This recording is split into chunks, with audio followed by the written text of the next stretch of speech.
live on top of the Solana ecosystem is, definitely a huge vision.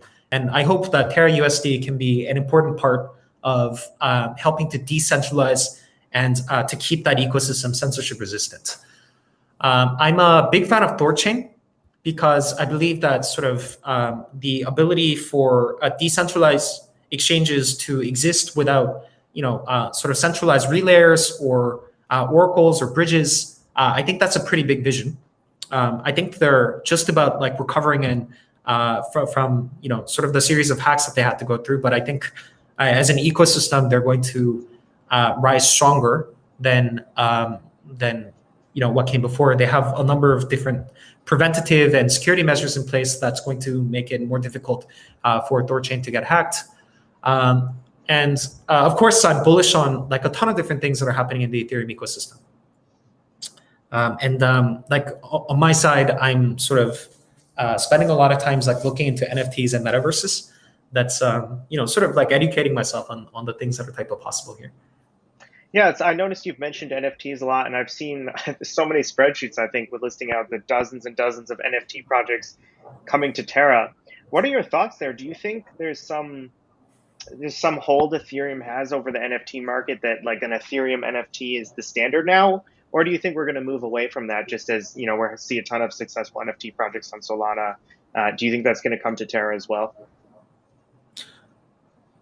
Yeah, well, so there's like 60 NFT projects that are launching on top of Terra. Yeah. And then, yesterday, like some guy reached out to me on Twitter, like his handle was like Terra bag of dicks or something. And just like not about bags of dicks, but I'm guessing like if you wanted to launch an NFT on Terra, it's like permissionless, so you can do whatever. But I think with NFTs, what's kind of interesting is that everybody is focused on producing NFTs. But I think the bigger opportunity is sort of expanding the dimensionality by which NFTs can be sort of consumed and enjoyed. So what I mean by this is, imagine that you have a Rolls Royce. I hear these are rare. And full disclosure, I do not have a Rolls Royce. But if the only thing that you could do with the Rolls Royce is to keep it in your garage, and then you wouldn't be able to drive it out, you wouldn't be, the only thing that you would be able to do is to install a CCTV in your garage so that your friends would be able to know that you have a Rolls Royce, then I think that would significantly diminish the value proposition of owning a Rolls Royce.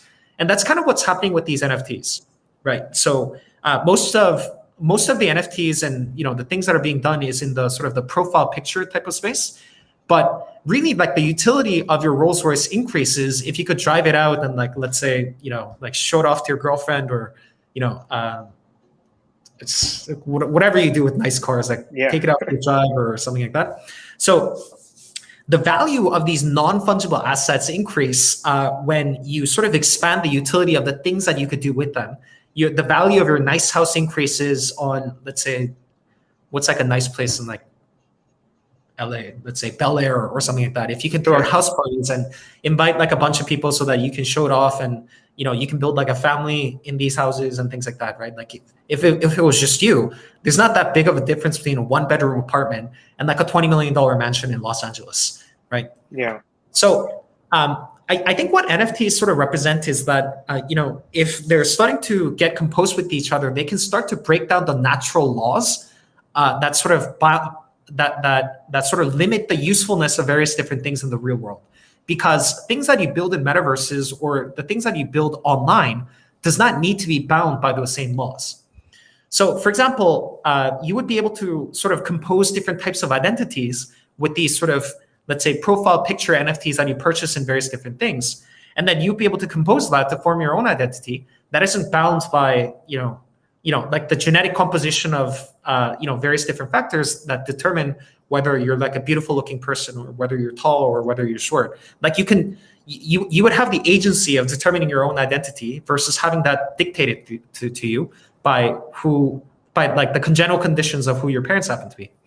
Or you can sort of have these property rights respected across games, right? So for example, if you had like a large user base of different people that sort of decided that the types of items that they hold in terms of NFTs are sort of property rights that need to be respected, then game companies will have no choice but to make sure that the new games that they create respect the property rights of the items that these users already own. So if there's like, 5 million users that are holding, let's say, the Loop project tokens, for instance, and say, hey, look, if I can't wave around like my Sword of Infinity, then I'm not going to play your shitty little game. Then in that case, all the game makers in the world are going to make sure that the property rights of those of those items are respected. So similar to like the ICO boom of 2017, because we don't have a Lindy effect in any of these sort of NFT property rights, everybody is sort of coming up with their own property system. Everybody's just busy minting their own NFTs. But sort of when the dust settles, I think there's going to be, critical mass of users that are devoted to specific types of property systems, right? In that case, you're going to see content creators and games and other people that start to respect the property rights of these existing systems instead of trying to mint their own, similar to how different types of service providers and individuals respect the property rights of Bitcoin and existing cryptocurrencies instead of necessarily choosing to mint their own things. So I think there's been the NFT boom has just brought everyone to talking about the metaverse, and that's very compelling. But what do you think about real world assets? I think there used to be a large conversation around putting the deed to a house, using that as an NFT, and you can track ownership and really prove that you truly own that house. I think Compound might have been looking into something like that, which is an Ethereum-based money market project. Have you thought about that at all for Terra? Yeah. So with some of these like real world assets to NFTs types of things, I think it's going to take a few years before sort of we start to see viable proof of concepts. And the reason for that is because sort of like the legal treatments of how valid these NFTs are in sort of binding the sort of the bearer to the underlying asset is going to take a little bit of time for the regulatory frameworks to develop. Right. So that's not something that we're investing a ton of time into because I like to, launch things and then see results right away. But yeah. I think it's definitely a valid effort and could lead to efficient securitization of, tons of different asset classes across the world. Yeah. We are running lower on time. So if there are any last minute questions from the audience, please submit them. I only have a couple questions left. I do see one interesting one.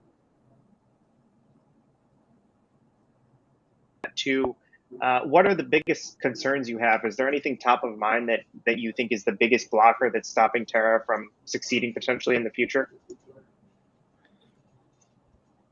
No, I think we're pretty well on track. So we're going to keep kicking ass and hope lots of you in the community join us to be able to do it.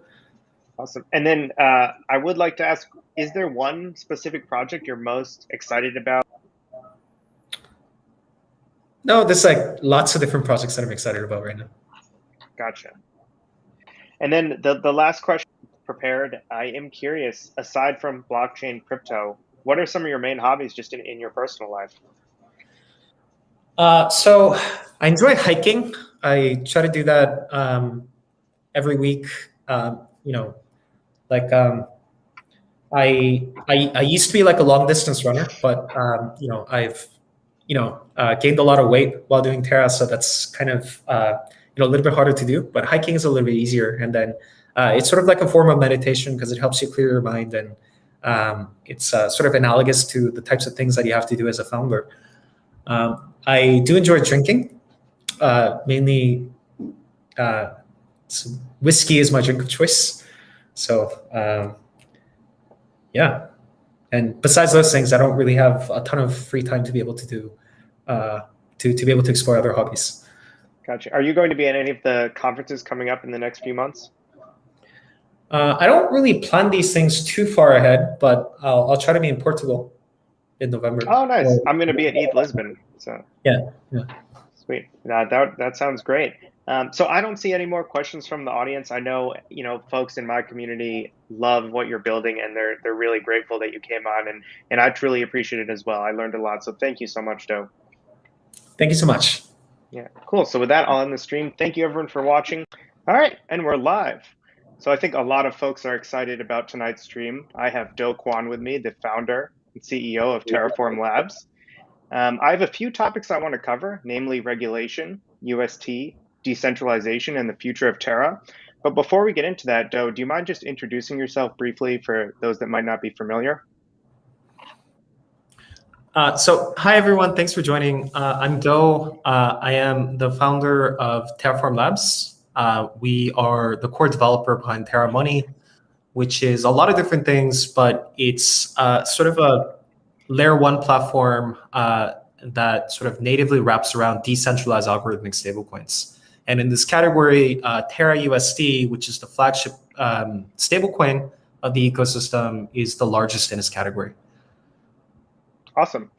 So I think a lot of folks probably have the same first question in mind. Obviously, you were at Masari mainnet. There are some rumors circulating around that the SEC approached you there. I know you spoke to the definer, someone from your team did, and said you didn't get served at mainnet, but can you comment on whether you were approached by the SEC at mainnet? So, I mean, we can't, comment on specific regulators, but I mean, like at our scale, we talk to regulators all over the world and we get investigated all the time, but it's not a big deal. Although, like at mainnet, I was served with lots of nice drinks. I can say that. I saw you had a lot of fun. Yeah. I wish I was there, by the way. I'm in Boston now, but I couldn't make it up, unfortunately. But in any case, just speaking about regulation broadly, what are your thoughts there? Do you think the US is overstepping boundaries? Obviously, you're not a US based company, at least Terraform Labs isn't. But what are your thoughts there? Do we need a large power like the US to come in and start regulating? What do you think? Well, so I mean, I think that's a pretty broad question. I think some motivations of regulators are definitely justified. I mean, security laws exist for a reason, right? So one of the things that the crypto industry gets a lot of criticism for is there aren't like a set of like rules that govern like what types of projects are absolute scams and what projects are not. So Right. retail investors are just sort of left to their own tools to determine what is a scam and what is not. And in sort of like a fast moving, forward looking type of industry, that's really, really hard to do. So I think there's a decent amount of merit in trying to sort of, to separate the shit from the gold, if that makes sense. But at the same time, I think it's definitely a challenging time to be a crypto builder in the United States. And I think that's because, sort of, for lots of different reasons, right? So, I mean, for example, if you sort of impose, onerous regulations on builders that are trying to do really interesting things, even though that results in investor protection at times, sometimes that results in a loss of investor opportunity, or but more importantly, it sort of results in a loss of potential for innovation, right? So if sort of like the axis for building the most productive protocols for the next iteration of the internet moves from, let's say, the United States to different countries, let's say Korea or Singapore, in that case, that opens up a bigger opportunity for builders abroad, but at the same time for builders in the United States, that is a big loss. And in some cases, like sort of things that are done in the name of investor protection can be a little bit difficult to understand, right? So for example, if a project is giving out free tokens in exchange for an airdrop, a lot of them sort of avoid US-based users because they're worried that there might be a violation of security laws. But then that sort of results in opportunity cost to the tune of hundreds of thousands of dollars, if not millions of dollars for lots of users. So it can be a little bit hard to understand unless like you sort of wade deep into security laws in terms of whether that's investor protection or investor or profit prevention, if that makes sense. Yeah, absolutely. Yeah, I think I'm in mostly agree there. I do wonder, obviously, Mirror is a project on Terra. I'm a huge fan of it. I think we should be opening up US equities to the globe, to anyone that wants access to them. But it is a bold project to start with, bring synthetic stocks on the blockchain. When you went into this, did you consider that it might ruffle feathers, or is the mission of bringing these equities to anyone more important than any of that? Well, so I mean, there are a ton of different synthetic protocols in the world, right? But then Like most of the synthetic products actually sort of wrap around, let's say, a synthetic Bitcoin or synthetic Ethereum or synthetic ERC20s, which is like, why? Like, what's the point? Like, you can already buy these things on blockchains. Like, why create a synthetic version of them? Is the point to exploit the inherent inefficiencies of the pegging mechanisms to create arbitrage opportunities? It wasn't like totally clear to me as to why these things were being done.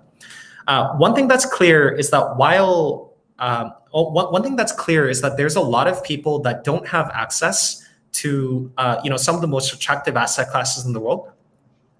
And I think having synthetics protocols that succinctly pegs to each one of them creates more opportunity for investors around the world than sort of a synthetic protocol that does not. So I think as builders, we sort of have a responsibility to make sure that we increase financial access to everyone that wants it. And insofar as you're sort of fulfilling that mandate, I don't think there's any goal that is more important than doing just that. Gotcha. And then switching gears a bit, what in your mind, what can the US do if they want to come down heavy on regulations, which I would not be in support of, but obviously you're not based in the US. You do service customers in the US, but you don't necessarily target them. Can the US intervene more than simply blocking the front end if we can't stop these blockchains? Are you asking me to offer strategic advice to regulators to better clamp down on DeFi? I'm not. I'm just trying to get a sense of the best example. I mean, I could do that. I could do that. It's just that I charge by the hour, and I'm not sure if they can afford me, to be honest. Sure. The best example I think of is Uniswap. Obviously, we know the SEC is investigating them. I think it's misguided. Like you said, there are a ton of scams on the blockchain that why don't we go after them? But you can take down the front end of Uniswap. You can go after the team members here in the US, but the code lives on the blockchain. I mean, do you feel Terra is in such a position that the same holds true for everything you've built? Well, I don't believe that there's any serious regulatory challenges for things that Terra is building. Like, Yeah. If that was the case, I would be off handling those things instead of talking to you over a podcast. But I mean, like, presumably if that was, I don't think like censoring individual front ends is something that's highly effective, because if you look at things like, let's say, what happened in the torrent era or free movie streaming, is that if there's enough consumer demand for a particular type of good, then in that case, there's going to be tens of thousands of different front ends, some of which are sort of based in, or either launched anonymously or based in jurisdictions that are very hard to censor. So I do think, there's a decent amount of work cut out for people that wants to censor these things. But I think what people can do is to make it very difficult for any one of them to become highly successful, right? So for example, it's possible to prevent, let's say, like a Netflix of the torrent world from emerging, similar to how you could prevent, let's say, a Binance or a Coinbase of decentralized finance from emerging. But in sort of like and this is, I think, one of the things that protocols really disrupt, right? Because you don't need to run like the most successful front end in order for something to be absolutely massive. You can have a value capture mechanism underlying all those things where the protocols themselves can build a community and to galvanize a large number of people behind them. So I think we're in truly uncharted waters, so we'll have to see what happens. But from a bunch of the thinking that I've done, I think it's going to be one of those things that if the protocol itself is truly decentralized, there aren't any sort of centralized choke points, then we've sort of set ourselves up for a world that is very, very difficult to censor. Yeah, awesome. I think you helped transition well to the topic of decentralization. I know this is something that's very important to you. It is important to me as well. I think probably top of mind for you is decentralizing the validator set. I think right now there's maybe between 100 and 140 validators for Terra. There is some concentration in the top 10 to 15 or so in their percentage of voting power. I think the top 15 might hold around 50% of the voting power. But what are your plans for decentralizing that? How much of a challenge do you think that might be? Yeah, so I think decentralization comes in many different flavors, but um, I think even for sort of Tendermint, which is the consensus mechanism that Terra relies on, sort of has it's a delegated proof of stake mechanism. So which means that it's sort of predicated upon like a set of very active delegates, similar to how there's sort of like a national assembly or like a congress that determines different types of consensus states. That are quite active in sort of building on top of the blockchain, participating in governance, participating in the formation of consensus. So while this is expected to scale out over time, like in the immediate short term, like growing into, let's say, 10,000 different validators is not of immediate importance. So when we say decentralization, what we are most concerned with is sort of the decentralization of power. So for example, when there's going to be like an important change coming to the rules of the protocol, or where there's wealth generation in the Terra ecosystem, is that wealth, is that decision-making process sufficiently decentralized? Does it have sufficient input and feedback from as many members of the community as possible? And from that standpoint, I think Terra is decentralizing quite quickly. So just about a year ago, when we were putting out governance proposals, the only people that were participating were maybe, like large funds that were heavily invested into the Terra ecosystem and maybe like a few TFL employees. So that's changed rapidly throughout time. So like now we don't even really participate in any governance discussions, or nor do we vote on any of the proposals. And I think a lot of the funds have either divested or they're not quite as active in sort of the governance discussions that are happening. But I think what we can say as lunatics is that the community that we've been able to build around the Terra ecosystem is absolutely massive. So there's tens of thousands of disparate voices that are weighing in to everything between, like parameter changes on the blockchain to new protocols that are launching to how the community funds should be spent.